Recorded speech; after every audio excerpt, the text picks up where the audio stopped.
بسم الله الرحمن الرحيم. الحمد لله الذي أنزل على عبده الكتاب ولم يجعل له عوجا قيما لينذر بأسا شديدا من لدنه ويبشر المؤمنين الذين يعملون الصالحات أن لهم أجرا حسنا ماكثين فيه أبدا وينذر الذين قالوا اتخذ الله ولدا ما لهم به من علم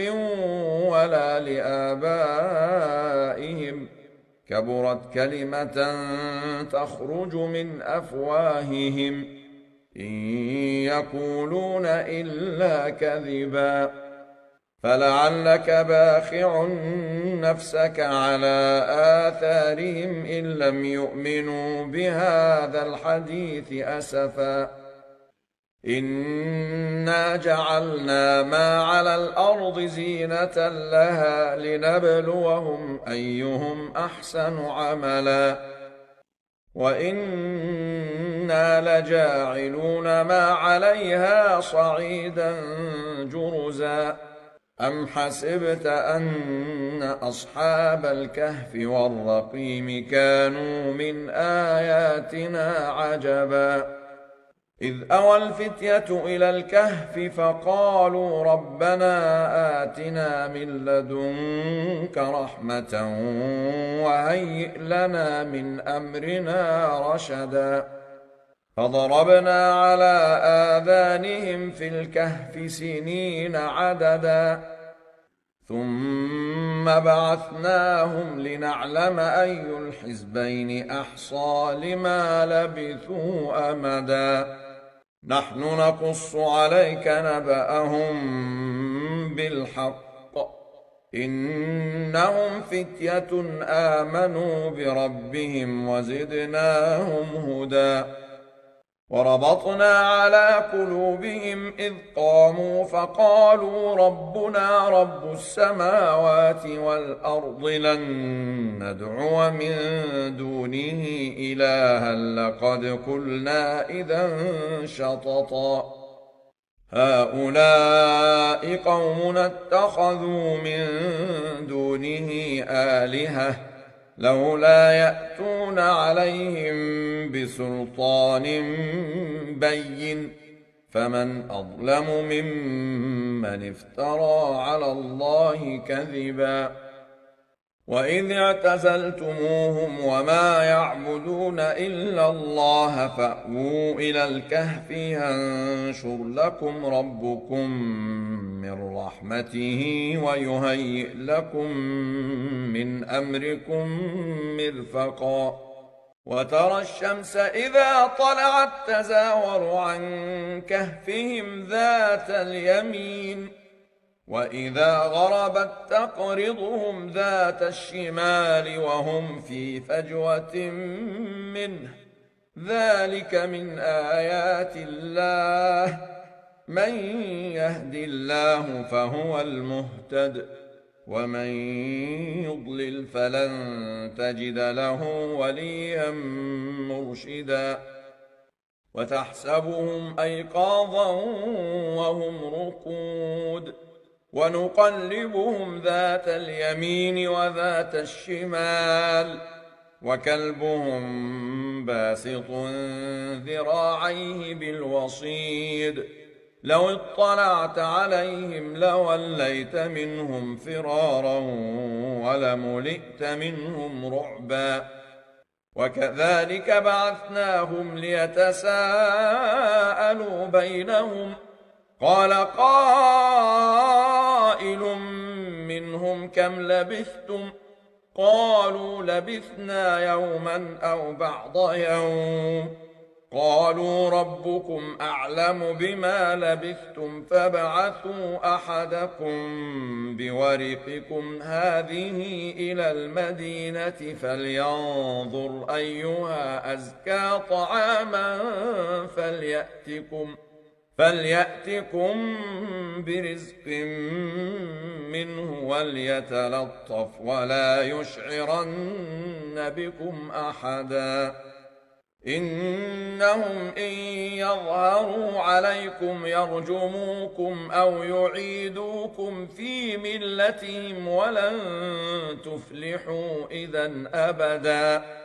وكذلك أعثرنا عليهم ليعلموا أن وعد الله حق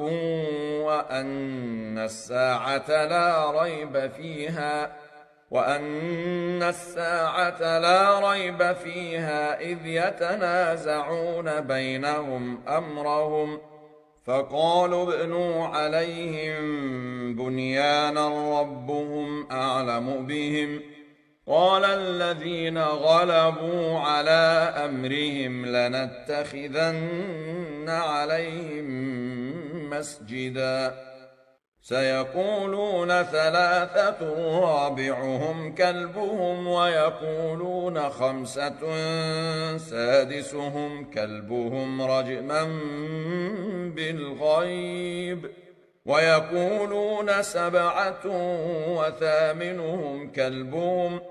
قل ربي أعلم بعدتهم ما يعلمهم إلا قليل فلا تمار فيهم إلا مراء ظاهرا ولا تستفت فيهم منهم أحدا ولا تقولن لشيء إني فاعل ذلك غدا إلا أن يشاء الله واذكر ربك إذا نسيت وقل عسى أن يهديني ربي لأقرب من هذا رشدا ولبثوا في كهفهم 300 سنين وازدادوا 9 قل الله أعلم بما لبثوا له غيب السماوات والأرض أبصر به وأسمع ما لهم من دونه من ولي ولا يشرك في حكمه أحدا واتل ما أوحي إليك من كتاب ربك لا مبدل لكلماته ولن تجد من دونه ملتحدا واصبر نفسك مع الذين يدعون ربهم بالغداة والعشي يريدون وجهه ولا تعد عيناك عنهم تريد زينة الحياة الدنيا ولا تطع من أغفلنا قلبه عن ذكرنا واتبع هواه وكان أمره فرطا وقل الحق من ربكم فمن شاء فليؤمن ومن شاء فليكفر إنا أعتدنا للظالمين نارا أحاط بهم سرادقها وإن يستغيثوا يغاثوا بماء كالمهل يشوي الوجوه بئس الشراب وساءت مرتفقا إن الذين آمنوا وعملوا الصالحات إنا لا نضيع أجر من أحسن عملا أولئك لهم جنات عدن تجري من تحتهم الأنهار يحلون فيها من أساور من ذهب ويلبسون ثيابا خضرا من سندس واستبرق متكئين فيها على الأرائك نعم الثواب وحسنت مرتفقا واضرب لهم مثل الرجلين جعلنا لأحدهما جنتين جنتين من أعناب وحففناهما بنخل وجعلنا بينهما زرعا كلتا الجنتين آتت أكلها ولم تظلم منه شيئا وفجرنا خلالهما نهرا وكان له ثمر فقال لصاحبه وهو يحاوره أنا أكثر منك مالا وأعز نفرا ودخل جنته وهو ظالم لنفسه قال ما أظن أن تبيد هذه أبدا وما أظن الساعة قائمة ولئن رددت إلى ربي لأجدن خيرا منها منقلبا قال له صاحبه وهو يحاوره أكفرت بالذي خلقك من تراب ثم من نطفة ثم سواك رجلا لكن هو الله ربي ولا أشرك بربي أحدا ولولا إذ دخلت جنتك قلت ما شاء الله لا قوة إلا بالله إن ترني أنا أقل منك مالا وولدا فعسى ربي أن يؤتيني خيرا من جنتك ويرسل عليها حسبانا من السماء فتصبح صعيدا زلقا أو يصبح ماؤها غورا فلن تستطيع له طلبا وأحيط بثمره فأصبح يقلب كفيه على ما أنفق فيها وهي خاوية على عروشها ويقول يا ليتني لم أشرك بربي أحدا ولم تكن له فئة ينصرونه من دون الله وما كان منتصرا هنالك الولاية لله الحق هو خير ثوابا وخير عقبا واضرب لهم مثل الحياة الدنيا كماء إن أنزلناه من السماء فاختلط به نبات الأرض فأصبح هشيما تذروه الرياح وكان الله على كل شيء مقتدرا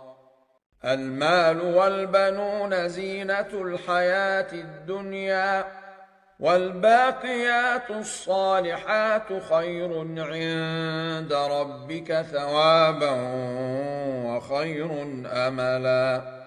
ويوم نسير الجبال وترى الأرض بارزة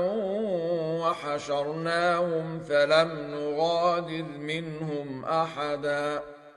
وعرضوا على ربك صفا لقد جئتمونا كما خلقناكم أول مرة بل زعمتم أن لن نجعل لكم موعدا ووضع الكتاب فترى المجرمين مشفقين مما فيه ويقولون يا ويلتنا ما لهذا الكتاب لا يغادر صغيرة ولا كبيرة إلا أحصاها ووجدوا ما عملوا حاضرا ولا يظلم ربك أحدا وإذ قلنا للملائكة اسجدوا لآدم فسجدوا إلا إبليس كان من الجن ففسق عن أمر ربه أفتتخذونه وذريته أولياء من دوني وهم لكم عدو بئس للظالمين بدلا ما أشهدتهم خلق السماوات والأرض ولا خلق أنفسهم وما كنت متخذ المضلين عضدا ويوم يقول نادوا شركائي الذين زعمتم فدعوهم فلم يستجيبوا لهم وجعلنا بينهم موبقا ورأى المجرمون النار فظنوا أنهم مواقعوها ولم يجدوا عنها مصرفا ولقد صرفنا في هذا القرآن للناس من كل مثل وكان الإنسان أكثر شيء جدلا وما منع الناس أن يؤمنوا إذ جاءهم الهدى ويستغفروا ربهم إلا أن تأتيهم سنة الأولين أو يأتيهم العذاب قبلا وما نرسل المرسلين إلا مبشرين ومنذرين ويجادل الذين كفروا بالباطل ليدحضوا به الحق واتخذوا آياتي وما أنذروا هزوا ومن أظلم ممن ذكر بآيات ربه فأعرض عنها ونسي ما قدمت يداه إنا جعلنا على قلوبهم أكنة أن يفقهوه وفي آذانهم وقرا وإن تدعهم إلى الهدى فلن يهتدوا إذا أبدا وربك الغفور ذو الرحمة لو يؤاخذهم بما كسبوا لعجل لهم العذاب بل لهم موعد لن يجدوا من دونه موئلا وتلك القرى أهلكناهم لما ظلموا وجعلنا لمهلكهم موعدا وإذ قال موسى لفتاه لا أبرح حتى أبلغ مجمع البحرين أو أمضي حقبا فلما بلغا مجمع بينهما نسيا حوتهما فاتخذ سبيله في البحر سربا فلما جاوزا قال لفتاه آتنا غداءنا لقد لقينا من سفرنا هذا نصبا قال أرأيت إذ أوينا إلى الصخرة فإني نسيت الحوت وما أنسانيه إلا الشيطان أن أذكره واتخذ سبيله في البحر عجبا قال ذلك ما كنا نبغ فارتدا على آثارهما قصصا فوجدا عبدا من عبادنا آتيناه رحمة من عندنا وعلمناه من لدنا علما قال له موسى هل أتبعك على أن تعلمني مما علمت رشدا قال إنك لن تستطيع معي صبرا وكيف تصبر على ما لم تحط به خبرا قال ستجدني إن شاء الله صابرا ولا أعصي لك أمرا قال فإن اتبعتني فلا تسألني عن شيء حتى أحدث لك منه ذكرا فانطلقا حتى إذا ركبا في السفينة خرقها قال أخرقتها لتغرق أهلها لقد جئت شيئا إمرا قال ألم أقل إنك لن تستطيع معي صبرا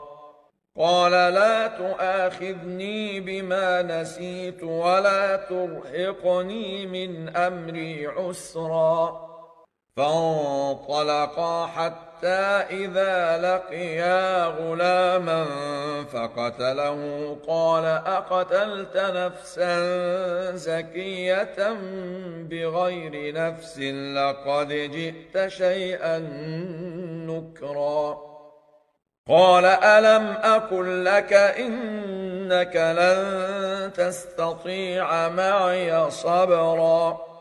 قال إن سألتك عن شيء بعدها فلا تصاحبني قد بلغت من لدني عذرا فانطلقا حتى إذا أتيا أهل قرية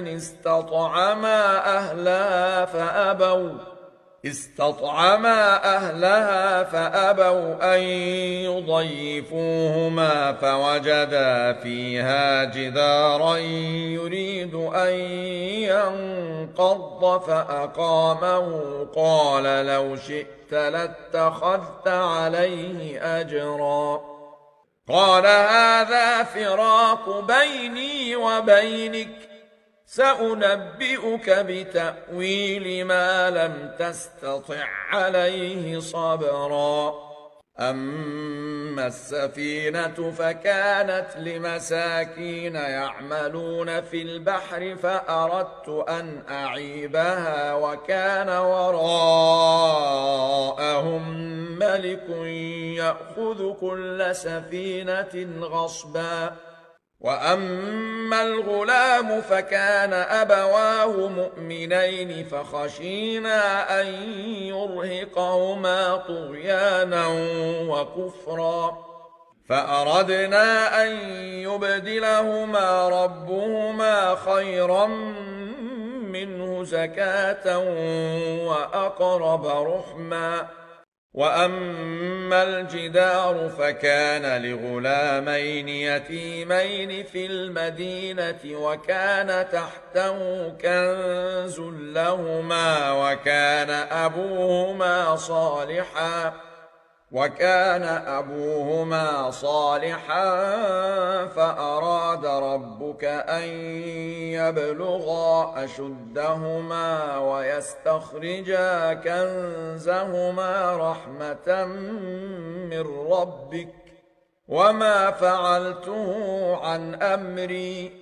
ذلك تأويل ما لم تسطع عليه صبرا ويسألونك عن ذي القرنين قل سأتلو عليكم منه ذكرا إنا مكنا له في الأرض وآتيناه من كل شيء سببا فأتبع سببا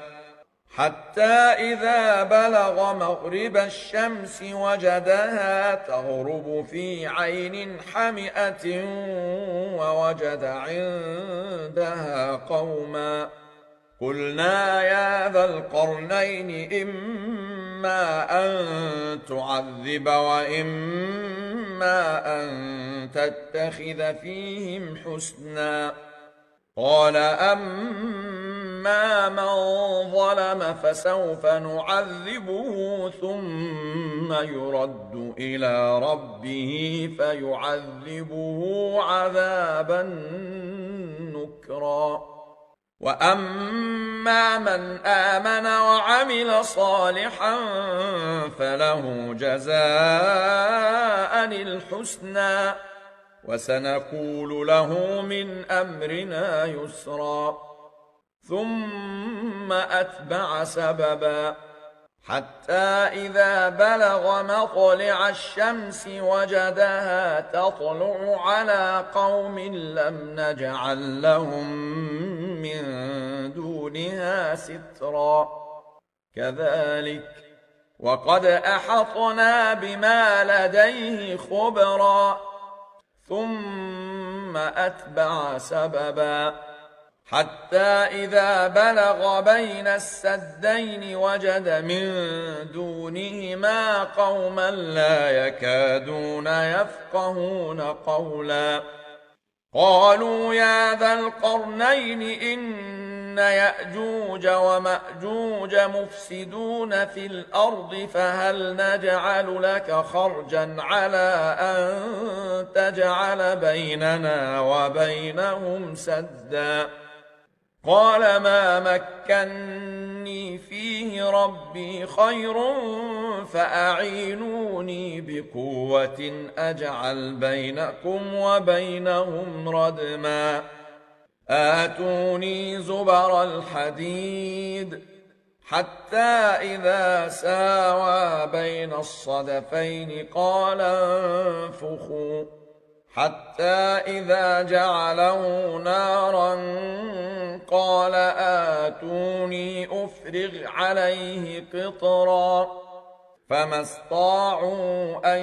يظهروه وما استطاعوا له نقبا. قال هذا رحمة من ربي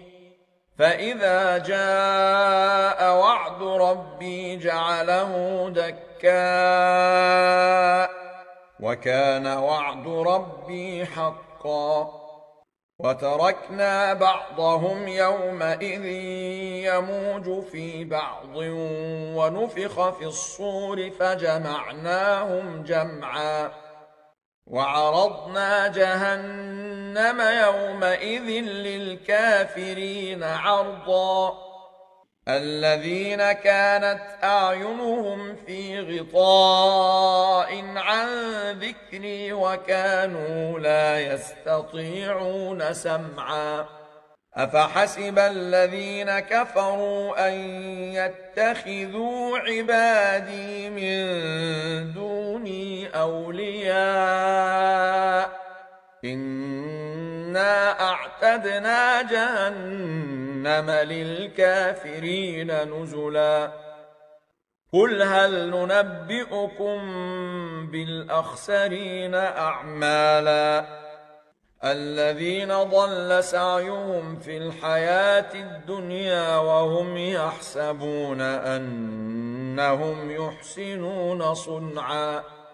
أولئك الذين كفروا بآيات ربهم ولقائه فحبطت أعمالهم فلا نقيم لهم يوم القيامة وزنا. ذلك جزاؤهم جهنم بما كفروا واتخذوا آياتي ورسلي هزوا. إن الذين آمنوا وعملوا الصالحات كانت لهم جنات الفردوس نزلا خالدين فيها لا يبغون عنها حولا. قل لو كان البحر مدادا لكلمات ربي لنفد البحر قبل أن تنفد كلمات ربي ولو جئنا بمثله مددا. قل إنما أنا بشر مثلكم يوحى إلي أنما إلهكم إله واحد فمن كان يرجو لقاء ربه فليعمل عملا صالحا ولا يشرك بعبادة ربه أحدا.